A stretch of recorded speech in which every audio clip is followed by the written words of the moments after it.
Baby Toby. Baby Toby. Good morning, Bongga. Good morning!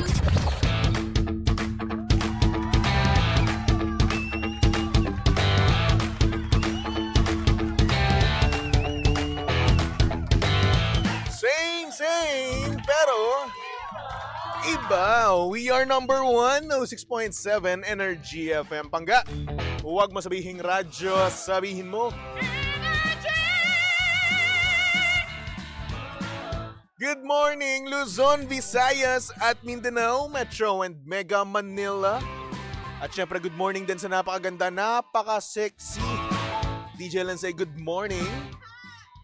Maganda yan eh. Nakakalimutan kong buksan. Good morning, tapos wala pala microphone. I'm so sorry. Once again, good nako. morning sa napakaganda, napaka-sexy ang hot mama ng Energy. DJ Lindsay, good morning. Hi! Sa magandang morning, baby Toby. Ang ganda-ganda mo ngayon. Ay, salamat naman. Apaka-sexy mo ngayon. Ay, ang pogi mo rin ngayon. Yan ang sinasabi ko sa iyo, magbolahan lang tayo. Siyempre, sino pa magbubuluhan kundi tayong Siyempre, dalawa lang? Oo nga naman. Sino ba magsasabi sa atin? Sino ba magko-compliment sa atin, di ba? Tayong dalawa lang yan. Diba? Yan, appear tayo. Ushoo. Nakakaloka. Hoy! Oy! Ano na, kamusta naman yung post natin? Post Sona Feels. Ayun na nga. Nako, ang daming nag-comment sa ating post, no? Nakakaloka. Sa ating page, no, na Energy FM. At ang galing naman na nakaisip niyan. umabot ng 222 comments. Grabe yung engagement. Oo. Alam mo sino nag-post niyan? Ikaw. Ako. Siyempre. Alam mo bakit? Bakit? Anood ako eh. Siyempre. Uy, di ba? Nag-comment na gano'n nga eh. Nag-PM sa amin si GK, si Cara. Oo. Sabi, nice one, very good, ang bilis ng posting. Ang galing mo. Paano nanood ako? Kaya nga. Kaya na-post agad. Siyempre, ang galing natin dyan. Pero ito na nga ha, ang daming. Yung Sona po kahapon mga pangga, kung nanood po kayo, ay tumagal po ng 1 hour and 16 minutes. Iyan, o, di ba? Yes. Yan ang DJ Lindsay. Kung Alam hindi na ako alam. nagkakamali, 1 hour and 10 minutes or 1 hour and 16 minutes tumagal. Actually, yun narinig ko dun sa GMA. Oo. 1 hour and 10 minutes, mga ganon. Yes, ganyan. Hindi ba Pero, sabi ko sa inyo eh. oo. Nanood ako eh. In-expect ko kasi na magsisimula siya around 1 p.m. Pero doon Okay. pala nagsimula yung Congress sa pagboboto. Boto-botohan. ganyan. Boto-botohan. Oo. In fairness naman, yung naging Sona kahapon ay mostly Tagalog ang ginamit ng ating Pangulong Bongbong Marcos. Oo, at natuwa rin ako dahil ang dami kong na isulat, Oo, no? na-jot Natuwa ako sa down. sarili ko, no? Alam niyo, first time to. Hindi Oo. kailangan. Siyempre para updated ka sa mga nangyayari. Alam mo, pag nagbi-meeting tayo, no, nagdadala ako ng ballpen at saka ng notebook, no? Oo. Pero hindi ako nagsusulat. Kasi ako yung gumagamit. siya yung magdadala pero ako yung magsusulat. Pero tingnan nyo ngayon, no, para sa mga pangga natin dyan na nanonood sa ating Facebook Live, no? Ayan, no? Ang daming notes ni Toby. Parang may sulat ako, Kala mo may exam kinabukasan. Diba? Kala mo, estudyante talaga ako, eh, no? Oo.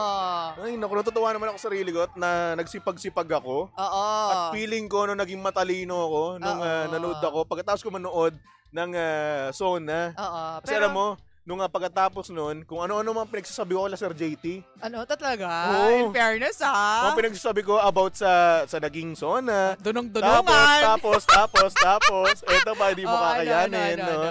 Doon kasi sa pinanood namin, may black hole. Tapos ako in-explain ko pa yung black hole. Talaga? O, di ba parang tali-talino ko, Ikaw na talaga. Ako, ewan ko ba. Pero yun na nga, pag-usapan muna natin, no, yung naging Sona kahapon niya ng Oo. ating presidente na si Bongbong Marcos, Oo. di ba? So ikaw, ano yung mga nakita mo doon na talagang nakot ng attention mo? Walang red carpet ngayong taon na ito. In fairness naman, hindi naging fashion show yung Sona. Kasi sa mga nakaraang taon, sa mga nakaraang administration, talagang pagandahan yan ng ng Pabongga ng damit. suot. Pabonggahan, Oo. mga kung sinong designer nila. Ganyan. Mm-mm. Ngayon wala, nagsimula na lang siya basta. Ay, wow. At syempre, nakapuko ng atensyon natin doon, si Hart Evangelista bilang siya yung may bahay ni Senator Cheese. Mm-mm. Ganyan. Ay, napakasimple ng ate mo!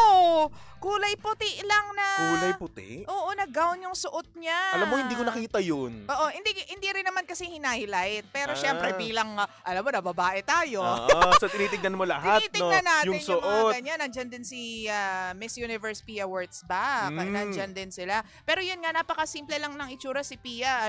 Filipiniana yung dating. Talagang may upper and bottom na suot siya. Kumaga two-piece. Si Heart, isang buo lang na white na nakakaloka. Wow, so ang ganda-ganda ni Ganda. Heart Tapos, doon. ay, hindi nagsusumigaw yung makeup ng ate mo. Tsaka yung accessories niya, very, very simple lang talaga. Yun talaga yung napansin ko. Diba? Kasi ang tinatanong ko kasi about sa speech ni Hindi, Pangulong sorry na. Pero, Bongbong Marcos eh. Nandyan yung love bus. Yan. Ang love bus, oo. Love bus. So, syempre, alam mo ba na bilang na-mention yung love bus na yan, ayon sa aking pagsasaliksik, Okay. 1970 yan nagsimula. So kapanahunan mo. Hindi. Hindi Sabi ba? ko nga, ay, paano natin malalaman yung love bus? Pero ayon sa aking pananaliksik, Baby Toby, ang love bus ay nagsimula yan sa panahon ng kanyang ama, ni Senior Marcos. Tapos, nagsimula yan dahil sa kanyang pagiging best friends with Lee Kuan Yew, Singapore naman, bansang Singapore. So, silang dalawa yung nag-isip ng idea na yan. Paano ba magiging mas effective yung mass transportation? Oo. So, yan yung naisip nila. So para sa mga sa mga hindi nakakaalam kung ano yung love bus na yan, Oo. ano ba ang silbi ng love bus na yan? Ano ba yung nagagawa niyan sa mga commuter, ganun? Ayan. Bilang ako po ay representative ng Department of... Hindi, ayun lang sa research ko. Siyempre, magko-curious ka kung ano ba yung love bus na yan. kasi kahapon kasi ako, narinig ko yung love bus eh. Ano ba yung love bus? Para Siyempre, ba yung EDSA carousel? iba yung dumating sa Oy, isip mo niyan. Akala ko. Medyo madumi yung Nung una, isip mo. akala ko, kasi meron kasi tinatawag sa Amerika na love bus eh. Oo. Na kung, hindi na mga love band. Oo. Na kung saan doon mo, sorry na. Iba yun. Kaya nga yun. Yun yung naisip ko doon, parang ganun. Hindi, alam mo, ang love bus, tulad nung may nakalagay daw yan sa gilid ng bus, sabi ng resource person ko. Ko talaga. Basta yun, use bus, love bus, save gas. So, ang goal nitong bus na ito is, syempre, tulad nga nung goal natin ngayon, na mapakonti yung mga gumagamit ng sasakyan para din ma-lessen yung traffic, ma-lessen yung paggamit ng gas. Yon para sa ating environment. Yan. Ganyan. So, nagsimula daw yan ng pinaka-starting point daw niya is, kung di ako nagkakamali, Ayala area sa Makati. Oh, sa Ayala? Oo. Malapit lang yun dito? Pero hindi rin tumagal yan kasi nga, yung nagsimula na company niyan, yun nga, hindi rin nagtagal. Ay, naku. So, kinuha din ng private companies. Alam mo, gusto ko yung ma-experience, no? Yung love bus. Love bus. Oo. Kasi una sa lahat, no, bilang commuter din naman ako, no? Gusto ko rin ma-experience yung mga bagay-bagay. Yun nga. Kasi ako hindi ako masyadong nakakasakay sa tren. LRT, MRT. Siguro nakasakay lang ako doon twice. Twice lang. Tapos yun, hindi na ako marunong kung paano ngayon. Perfect kasi yung love bus nga daw ibabalik ng administration. Actually, nagsisimula na daw yan sa Cebu at sa Davao. Ayun So nga. meron na sa Visayas at Mindanao, dito na lang sa Luzon. So ayun, kailan kaya sa Luzon? Wait. So wait, gano'n. So, mga year 2030. O, hindi naman siguro. Hindi. Siguro Hindi sa naman ano siguro. din yan, sa panahon din ni Pangulong Bongbong Marcos.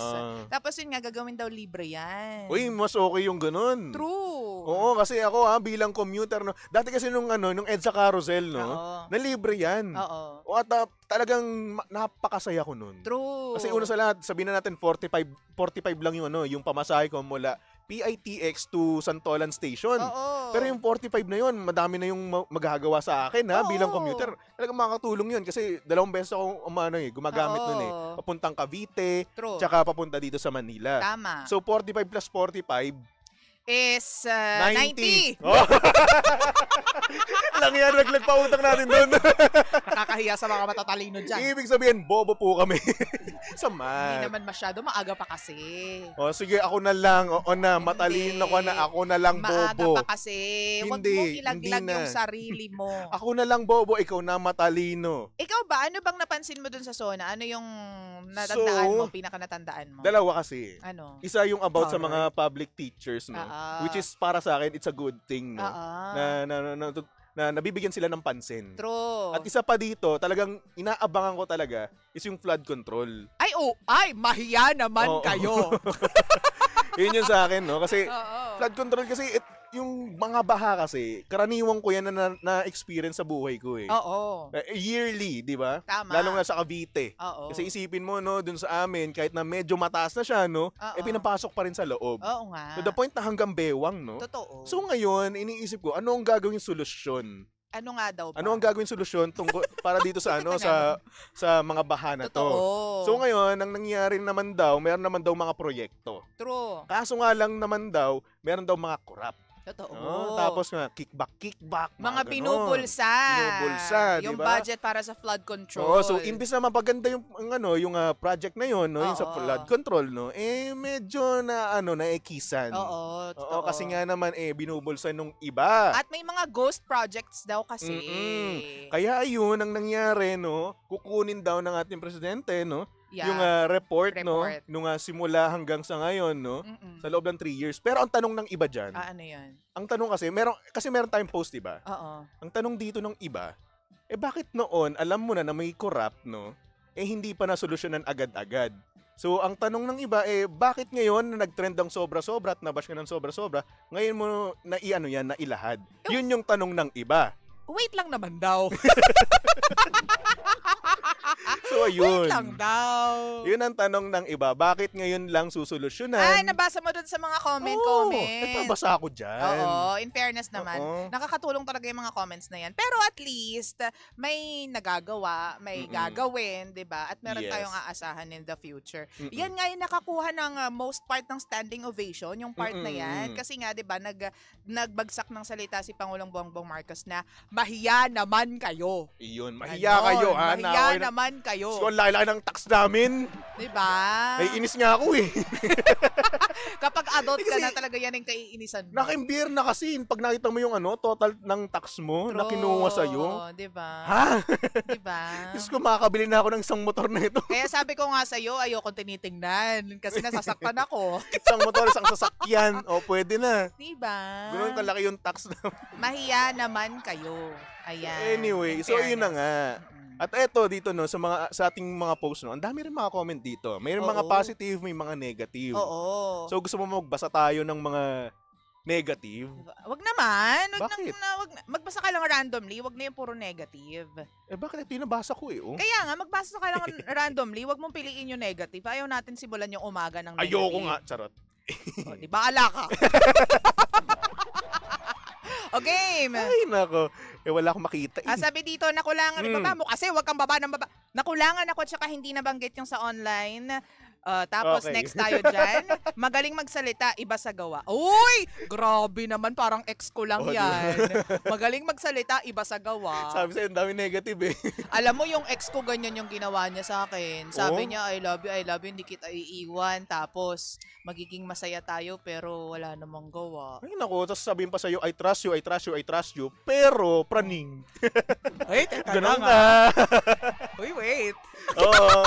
Ganon ka. Oy, hindi Tapos sabihin mo pa, ay, hindi na ako mahal nito. May iba na to. Nagtataka lang naman ako kung bakit ano. Bakit ano? Yuhu, hindi pwede na. Pero 'di ba, yung sona natin kahapon, Oo. sabi nga ng iba, dapat meron sila makitang produkto, meron sila Mm-mm. makitang output. Yan. Sabi dito ni Glenn, hoping for the best and and more success in all your goals for the country. Good luck and good job, BBM. Ayan. Parang ano ko naman Positive. yan. Parang yung boss ko naman nung nakaraan. Oh. Dati pa ha. Ayan, syempre, wini-wish natin. Akala sa pa Jackson. Hindi. Wini-wish natin na more positivity in all the plans Yan. for the country, for the company. Parang boss mo lang yan, i-wish mo yan ng ganun. Ano pa ba?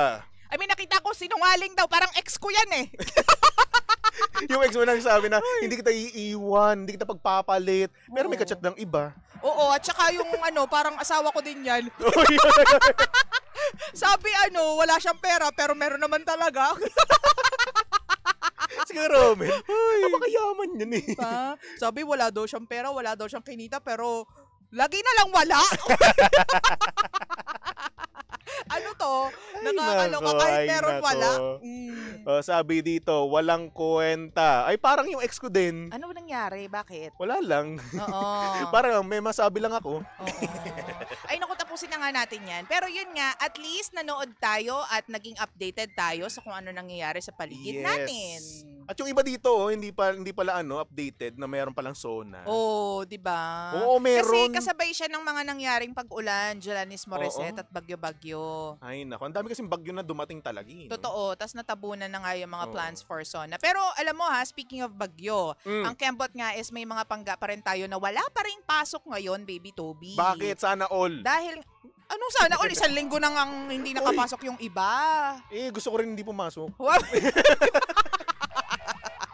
Inggitero. Kasi nakakamiss na kasi yung masuspend yung yung pasok mo Mag-aral ka ulit. Ulit! Mag-aral ka ulit. Gusto ko mag-aaral ulit, pero at the Oo. same time, ayoko, nakakatamad.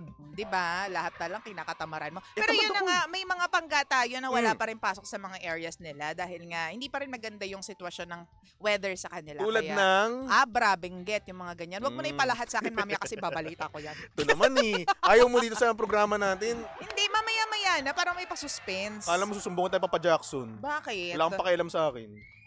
Wawa. Sumbungero. Alam mo yung bunso mong kapatid na sumbungero sa tatay? O bakit di ba ako bunso dito? Hindi. Kung nga feeling Anong dyan. hindi? Ako pinakabata dito. Hindi. Ako. Sa DJs? O sino? Ano naman ngayon kung pinakabata ka, pare-pareho lang tayo nagtatrabaho. Bunso. Ay, bunso. So dapat ang mga bunso nililibre ng mga ate, di ba? Ang dami mo nga pagkain doon. Uy, salamat nga pala sa mga interns natin, Ang daming- no? Anong ibig sabihin nun? Hindi sila. Anong meron? Wala ka nga pala. Anong meron? Bakit nagkakaanuhan tayo dito ng mga pagkapagkain? Ay, ano, okay lang yan. Hoy, gusto ko rin ng stick. Hoy, si Alexis nagbigay nga pala ng mga kahapon. Oo. Mga paayuda. Yung kasi nila, yung school kasi nila, no? Silang batch nila, tapos na. Sila Alexis. Ay, oo Oo. nga. Si Alexis na lang titira ngayon. Nasaan Sabi na ba yung Alexis na yan? Hindi Yung ko alam. Alexis na yan, mga walang maidudulot na. So yun, kahapon binigyan nila ako. Oo, dalawang talaga. stick, Tapos isang... Dalawang lalagyan? dalawa. Hindi Hoy, yung isa super akin- stick. Akin daw yung isa. Ay, hindi sa'yo yun. Wag kang wag kang feeling niya. Gusto ko rin yun eh. Isang super stick, isang stick, Oo. Tapos isang ng flat tops na madami. Tapos meron din silang binigay sa akin na figure ni Nami. Ako ang binigay sa akin, Ano? chocolate and salamin. Mm. Tapos mga baby stuff. Uy, Para naman kay pala Rona. binigay naman pala sa iyo Pero grabe naman yung sa'yo, dala-dalawa. Sa akin isang paraso chocolate lang. Nag-inarte ka pa? Nakluto. Hindi grateful. Hindi. Nagpasalamat nga ako sa kanila kahapon na more serious note. Yes. Kasi nga, alam mo yung mga ganyang estudyante, parang kinukuha pa nila sa allowance nila yung pambili nila. Kaya sabi ko nga, wag na kayong masyadong gumastos. Wag Tama. na, hindi na kailangan. Pero kung gagastos man kayo, gusto ko yung Kapal na mukha. Charing. Hindi, joke lang. Pero ako Wag nagulat na. ako doon ako nagbibiro lang naman ako na ito dapat bigyan niyo ako pagkatapos niyo ng kasi pinasa ako kayo. Hindi naman ako ganoon. Oo. Nagbibiro lang naman ako. Ipapasa ko kayo kasi napakabuti niyo, napakasipag nyong interns. Mimite. Oo. Mimite. Alam mo sa akin materialistic? Oo. Hell no. Hushi. Uy. Wala kang pruweba. Marami ako naaalala. O sige nga tulad ng sige, magsabi ka. Wag na, Toby. Baka makasira tayo ng buhay. Hindi, magsabi ka. Makakasira tayo ng buhay. Magsabi ka. Makakasira tayo. Actually, kung mahilig magbigay pala. Ikaw ang mahilig magbigay. Oo Kapag naman. pinaringgan ka agad, kinabukasan meron agad eh. Nagparinig Ganyan ka si sa akin Toby. ng cheesecake. Kung anong ginawa ko sa iyo. Hindi mo ko nabilhan dahil hindi available. Hindi ba? Dati. Hindi rin. Hoy, Never nabibilang kita. Never mo pa ako nalibre ng cheesecake. Loko-loko. Nung buntis ka. Ay, talaga. Ito nakalimutan ko na. Diyos ko. Nakalimutan ko Yan na. tayo Kasi kapag parang nililibre kayo, nakakalimutan. wala kasi akong matandaan. Paalala mo nga sa akin ulit. Wow. Ayoko nga. Ay, nako, ewan ko sa'yo. Ay, nako. Anyway. Daldal mo, ang dami na natin na pag-usapan. Ikaw ka mo madaldal. Alam mo yung anak mo, nahahawa na sa'yo. Nasaan na nga pala yung anak ko? Hindi alam ko na saan. Uy. Okay naman siya. Oh. Alam mo, na-miss ko na anak mo. Oo nga. Dumadaldal na ngayon. Yung anak ko na napakalakas ng boses at saka Oo. napakadaldal. Alam mo, ilang araw lang nakalipas, dumaldal na. Oo, Diba grabe. nung Friday kasi, last Friday, hindi pa siya ganun kadaldal. Oo. Pero ngayon, Ngayon, nagsisisigaw na siya pag umaga. In fairness nga sa kanya, 2 araw na siya nang bubulahaw ng mga kapitbahay. So ilang araw na lang, no? Ang bibilangin ko, napakaingay na dyan sa area ko. Oo, actually. Di ba? So anyway, wala tayong magagawa I'm so dyan. happy. I'm so proud. That's life, no? Tumatanda na si Laura. Yeah, true. Anyway, mga pangga, susunod na ang napakaganda, napaka-sexy DJ Lindsay para sa programang Lihim ng Liam. And of course, ililibre niya daw si Baby Toby dahil kinompliment siya. Wawa. Wala pang sweldo. Uy, bakit? Mayaman ka naman. Paldo-paldo ka nga palagi eh. Ay, wait. Anyway, nakasama na kalandian ng hot baby boy ng radyo. Walang iba kung hindi si Baby Toby. At syempre, pangga si Baby Toby ay pwede mong stalk at i-follow sa lahat ng kanyang social media accounts. Hanapin nyo lang, Baby Toby 1067. Okay? Alright. So for our next song, para to sa mga pangga natin dyan na nagparaya at nagsabing, hindi kita mahal, ngunit hindi naman talaga yung totoong nararamdaman nila. Ang sakit. The hardest... Yung gusto mo i-pronounce ang tama yung ano. Pero nabulol ka. Ano. Hardest thing. Hardest thing. By 98 degrees. Dito lang yan sa estasyong same, pero iba. We are number 1, 06.7 Energy FM. Pangga, huwag masabihing radyo. Sabihin mo,